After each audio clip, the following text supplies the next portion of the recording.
Hello friends, मैं GDS dental से doctor Rohit Sharma. और आज जो मैं वीडियो लेके आया हूँ अपने एक केस के रिगार्डिंग लेके आया हूँ जहाँ पर बोन थोड़ी डेफिशिएंट थी, तो हमने बोन ग्राफ्टिंग करने की ज़रूरत पड़ी।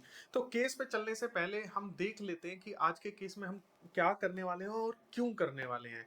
तो चलिए अपने पेन एंड पेपर ले लेते हैं और आपको समझाता हूँ। बोन ग्राफ्टिंग हम तब करते हैं जब हमारे पास जो बोन है वो डेफिशिएंट हो। अब जो बोन ग्राफ्टिंग के अंदर दो कंपोनेंट्स यूज होते हैं, एक बोन ग्राफ्ट यूज होता है और एक हमारी मेम्ब्रेन यूज होती है। अब ये देख लेते हैं कि फटाफट कि इनका काम क्या होता है। मान लेते हैं कि ये हमारी बोन है and this is our defect. अब ये ऊपर से एपिथेलियम है। अब इस डिफेक्ट के को फटाफट भरने की कोशिश करेंगे। तो अगर ब्लड वेसल यहाँ से डेवलप हो जाती है एपिथेलियम से, तो यहाँ पे ये जो डिफेक्ट है इसके अंदर एपिथेलियम ग्रो हो जाएगा, यानी हमारा म्यूकोसा ग्रो हो जाएगा। और अगर ब्लड वेसल्स यहाँ से डेवलप हो जाती है बोन के अंदर से, तो हमारी बोन बन जाएगी। अब क्योंकि जो जिंजाइवा है उसके अंदर जो ब्लड सप्लाई है वो ज़्यादा है, तो यहाँ से ब्लड वेसल जल्दी बन जाती है और यहाँ पर बोन फॉर्मेशन नहीं हो पाती है। तो अब बोन ग्राफ्टिंग का कंसेप्ट क्या है कि अगर ये हमारा डिफेक्ट है, ये हमारी एपिथेलियम है, तो हम एक बैरियर मेम्ब्रेन लगा देंगे। ये क्या करेगा, इसमें से जो ब्लड वेसल है वो इस डिफेक्ट के अंदर नहीं आने देगा और उसको एनफ टाइम मिल जाएगा बोन को कि अपनी ब्लड वेसल यहाँ पे एंजियोजेनेसिस हो जाए और फिर बोन फॉर्मेशन हो जाए। तो बैरियर मेम्ब्रेन का काम क्या है कि वहां से एंजियोजेनेसिस, एपिथेलियम से एंजियोजेनेसिस नहीं होने देता, जिसके कारण बोन को टाइम मिल जाता है बोन फॉर्मेशन का। अब बात आती है ग्राफ्ट की। ग्राफ्ट का क्या काम है? तो अगर हम सिर्फ बैरियर मेम्ब्रेन लगा देंगे, सपोज दिस मेम्ब्रेन, तो ये ऐसे डूब जाएगी और ये इस तरीके से हो जाएगा। तो अगर ये नीचे लटक गई तो बोन फॉर्मेशन सिर्फ इतने हिस्से पे हो पाएगी। तो हमारा जो बोन ग्राफ्ट है वो क्या करता है, ये हमारा बोन है, ये हमारा डिफेक्ट है, तो इसके अंदर अगर हम बोन ग्राफ्ट फिल कर देंगे और बैरियर मेम्ब्रेन लगा देंगे, तो हमारा जो स्कैफोल्ड है वो बचा रहेगा और वहां पे बोन फॉर्मेशन हो जाएगी। अब इनिशियली हम ये दोनों काम किया करते थे। अभी रिसेंटली मैंने डेंट सप्लाई का वॉल्यूम एक्स खरीदा है। अब ये क्या चीज कहते हैं कि भाई हम जो मेम्ब्रेन है पहले बहुत थिन थी, सपोज दिस, ये इतनी पतली आती थी, अब इन्होंने ये इतनी मोटी कर दी है। अब इससे क्या होगा कि जो डिफेक्ट है ये मेम्ब्रेन इसके अंदर जाएगी नहीं, इसके अंदर ऐसे खड़ी रहेगी। तो हमारे बोन को अगेन टाइम मिल जाएगा बोन फॉर्मेशन का और हमारा काम चल जाएगा। तो वॉल्यूम एक्स के अंदर अगर डिफेक्ट छोटा है तो हमें बोन ग्राफ्ट की जरूरत नहीं पड़ेगी और ये लेट रिजॉल्व होगा और बोन फॉर्मेशन हो सकती है पॉसिबल। तो अब आज के टाइम में हम सिर्फ वॉल्यूम एक्स यूज करता हूं। अगर छोटा बोन डिफेक्ट होता है मैं बोन ग्राफ्ट यूज नहीं करता। बोन ग्राफ्ट मैं तब यूज करता हूं जब डिफेक्ट बड़ा है और मेरे को काफी सारी बोन ग्राफ्टिंग करनी है। अब चलिए अपनी सीबीसीटी के अंदर देख लेते हैं कि आखिर हमें क्या डील करना है। अब सीबीसीटी के क्रॉस सेक्शन के अंदर अगर आप देख रहे हैं, जो बोन का एपेक्स है वहां पे हमारे पास सिर्फ 2 mm बोन विड्थ मिल रही है और थोड़ी सी 3-4 mm ऊपर जाके 4 mm है। और आप लेबियली साइड देख सकते हैं कि वहां पर हमारा लेबियली बोन डिफेक्ट भी अवेलेबल है। अगर मान लेते हैं कि भी मैंने 3.5 mm का इम्प्लांट, डाया का इम्प्लांट यहाँ पे प्लेस करना है, तो 1 mm मुझे लेबियल चाहिए, 1 mm मुझे लिंगुअल बोन चाहिए, तो यानी टोटल मिला के मेरे को 5.5 mm के आसपास बोन अवेलेबल होनी चाहिए to place a 3.5 mm implant. तो उसके लिए जो मेरा प्रोसीजर रहेगा, मैं क्या करूंगा, इसके अंदर पहले बोन को एक्सपेंड भी करूंगा और फिर उसके बाद बोन ग्राफ्टिंग भी करूंगा। अब यहां पर मैं जो बोन एक्सपेंशन के लिए मेरे पास डेंशियम की किट है और जो मैंने इम्प्लांट प्लेस करने का प्लान कर रखा है, जैसा मैंने पेशेंट को प्रॉमिस कर रखा है, हम ऑस्टियम का इम्प्लांट यहाँ पर करने वाले हैं। तो ऑस्टियम का मैं 3.5 mm इम्प्लांट, और लेंथ आप देख सकते हैं मेरे पास क्वाइट एनफ है, 16 mm दिखा रहा है, तो मैं अप्रोक्स 13 mm इम्प्लांट प्लेस करने का प्लान किया है। एंड चलिए दोस्तों अब अपने पेशेंट के ऊपर चलते हैं और देखते हैं हमें कैसा करने को मिलता है। आप ये देख सकते हैं इस वीडियो के अंदर भी आपको बोन डिफेक्ट आराम से दिख रहा होगा, यहाँ पर कोई बोन अवेलेबल नहीं है और यही हमारा कारण है कि मैंने सीबीसीटी भी कराया पेशेंट को और अब इसको हम बोन ग्राफ्टिंग भी करेंगे। तो मेरा जो फ्लैप डिजाइन रहेगा वो सेंट्रल इंसाइजर से कैनाइन तक रहेगा। थोड़ा फ्लैप मैं ज़्यादा करूंगा क्योंकि मुझे बोन ग्राफ्टिंग करनी है, बोन मैनिपुलेशन करनी है। और अगर मेरे को बोन मैनिपुलेशन नहीं करनी होती तो मैं सिर्फ क्रिस्टल इंसिजन देता, मैं ये क्रेविकुलर इंसिजन सेंट्रल और कैनाइन पे देने की जरूरत नहीं पड़ती। ये हल्का हल्का सा मैंने वर्टिकल इंसिजन भी देनी है। और ध्यान रखना है कि हमें जो फ्लैप का बेस है वो वाइड रहना चाहिए। जब मैं फ्लैप को रिफ्लेक्ट करता हूं तो मेरी कोशिश ये होती है कि मैं पेपिला को सबसे पहले रिफ्लेक्ट करूं और फिर उसके बाद मैं बाकी फ्लैप्स को रिफ्लेक्ट करूं। मैंने देखा है इस टेक्निक से करने से मेरा जो फ्लैप है वो टियर नहीं होता है। जो ब्रॉड बेस है उससे मैंने फ्लैप को रिफ्लेक्ट करना है और पेपिला को रिफ्लेक्ट करने के लिए मैंने पॉइंटेड एज को यूज करा है। तो आप धीरे धीरे मैंने पहले हम लेबियल करेंगे एंड हल्का हल्का हमको पैलेटल भी फ्लैप रिफ्लेक्ट करना पड़ेगा ताकि मेरे को पूरा पता लग सके कि मेरी बोन का वॉल्यूम क्या है और उसकी डायरेक्शन क्या है। अगर मेरे को इससे ज्यादा रिफ्लेक्ट पैलेटल करना पड़ेगा तो मेरे को पैलेटली भी क्रेविकुलर इंसिजन्स देने पड़ेंगे।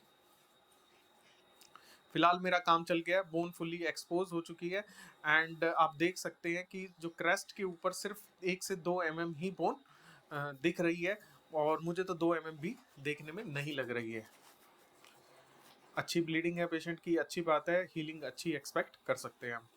तो ये मेरी डेंटियम की फर्स्ट ड्रिल है। मेरे को चाहे मैं कोई मर्जी कंपनी का इम्प्लांट कर रहा हूँ तो मेरी ये ड्रिल सबसे ज़्यादा फेवरेट बनी हुई है क्योंकि इसके साथ स्टॉपर भी है एंड ये 1.8 mm की ही ड्रिल है। तो मैंने सबसे पहले मैं इसको कर लेता हूँ और ये क्योंकि पॉइंटेड है तो कई बार ये ड्रिल को स्टेबलाइज करना बड़ा मुश्किल है। आप देख सकते हैं मेरी जो ड्रिल की डायरेक्शन है वो पैलेटल है। वो मैंने अपने सीबीसीटी के अंदर देख लिया था लगभग मेरे को कितने डिग्री टिल्ट करना पड़ेगा। एक एक्सरे भी ले लेते हैं हम इसको करने के लिए कि हम कहीं सेंट्रल की रूट में या कैनाइन की रूट में तो नहीं घुस गए हैं। अब ये मेरी बोन एक्सपेंशन ड्रिल्स है। वीडियो में आपको काफी फास्ट चलती हुई दिख रही होंगी, एक्चुअल में इनकी स्पीड 100 के आसपास की ही है। एंड ये आपने जब एक ड्रिल यूज करोगे एंड में जाके उसको थोड़ी देर छोड़ना है ताकि टू एक्सपेंड, ताकि बोन एक्सपेंड हो जाए। ये 3 नंबर आती है डेंटियम की किट के अंदर और मैंने तीनों ही यूज करी हैं। थोड़ी थोड़ी मेरी बक्कल बोन फ्रैक्चर हो गई है। कई बार ऐसा भी होता है कि ये पूरा का पूरा बक्कल का बोन का फ्रैक्चर पार्ट आ जाता है। लकीली इस केस के अंदर मेरे साथ ऐसा नहीं हुआ।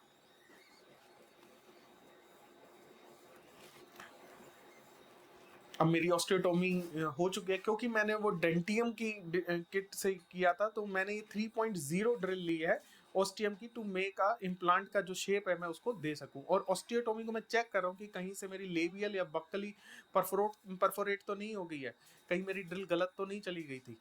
एंड अब मैं ये 3.5 मिनी इम्प्लांट प्लेस कर रहा हूँ ऑस्टियम का। और याद रखना जो मैंने ड्रिल ली है वो 3.0 की थी ताकि मेरे को टॉर्क आए। एक्चुअली मैं इम्प्लांट 3.5 का प्लेस कर रहा हूँ तो मैंने अंडर ड्रिलिंग करी है टू प्लेस माय इम्प्लांट। अब मैंने इसको अगर आप मीजियल एंड डिस्टल से देखें तो 2 mm के आसपास मैंने सबमर्ज किया, लेकिन अगर बक्कल एंड पैलेटल देखेंगे तो ये इम्प्लांट सिर्फ 0.5 ही mm सबमर्ज है। अब मैं जो ये सारी की सारी अटैचमेंट्स हटा रहा हूँ जिंजाइवा की, अटैच जिंजाइवा की, ताकि मैं अपना यहाँ पर ग्राफ्ट प्लेस कर सकूँ। यहाँ पे कोई अटैचमेंट नहीं होनी चाहिए, बेयर बोन होनी चाहिए। डीकॉटिकेशन भी करते हैं, कर लेनी चाहिए क्योंकि मेरा डिफेक्ट छोटा है तो मैंने इसको डीकॉटिकेशन में इस वक्त मैं रहने दूंगा। और ज़्यादा बड़ा डिफेक्ट लग नहीं रहा, ऑलमोस्ट 4-5 mm के आसपास ही मेरा इम्प्लांट एक जगह से डिस्टल साइड से एक्सपोज्ड है।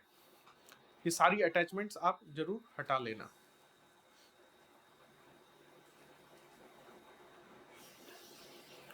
थोड़ा सलाइन से वॉश करके देख लेते हैं कि हमें बेटर विजिबिलिटी मिल जाती है कि कहाँ कहाँ से अटैचमेंट्स और रह गई हैं।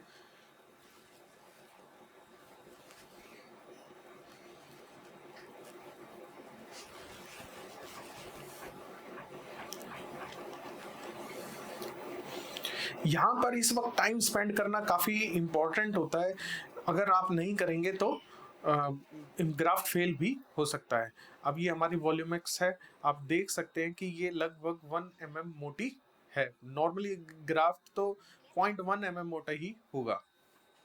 सॉरी, मैं पहले अपनी हीलिंग स्क्रू लगा लेता हूँ। अब ये मैंने हीलिंग कैप लगाई है, हीलिंग कवर स्क्रू नहीं लगा रहा मैं यहाँ पे, ये छोटे से साइज का है, ये सबमर्ज ही हो जाएगा। मुझे जो हीलिंग अबटमेंट है वो at the time of implant placement ही लगाना पसंद है। अगर मेरा टॉर्क नहीं आता, यहाँ पे मेरा टॉर्क अबव 50 है, और अगर मेरा टॉर्क यहाँ पे मान लेते 10-15 ही रहता, तो मुझे कवर स्क्रू ही लगाना पड़ता।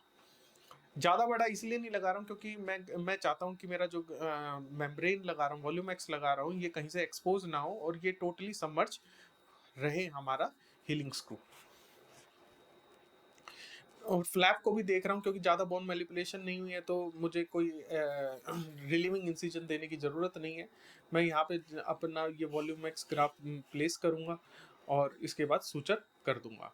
अब यहाँ पर जैसे मेरी एक मेम्ब्रेन हट गई है, तो ये टैक स्क्रूज भी आते हैं मैं इसको फर्दर स्टेबलाइज करने के लिए, लेकिन ये मोटी है तो टैक स्क्रूज इसमें काम नहीं करते हैं, और बस मैं इसको सूचर कर दूंगा and hope for the best कि अच्छे रिजल्ट्स मुझको 3 महीने बाद देखने को मिले।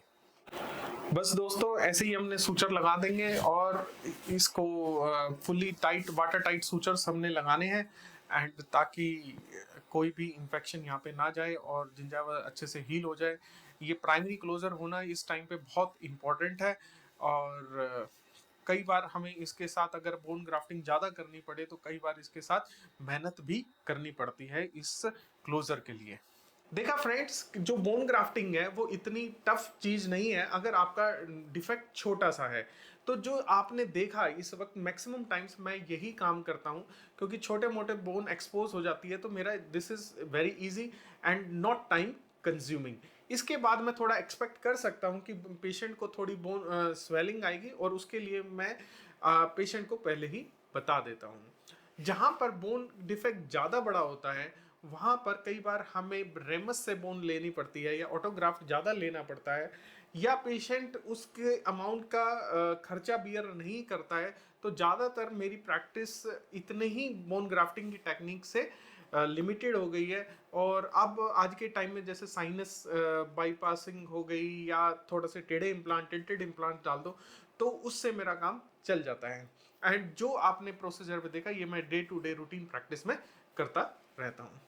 और इससे ज़्यादा कुछ सीखने के लिए, प्रैक्टिकल टिप्स लेने के लिए, पेशेंट्स मेरी प्रेजेंस में करने के लिए आपको GDS डेंटल एकेडमी ज्वाइन करनी पड़ेगी। Thank you.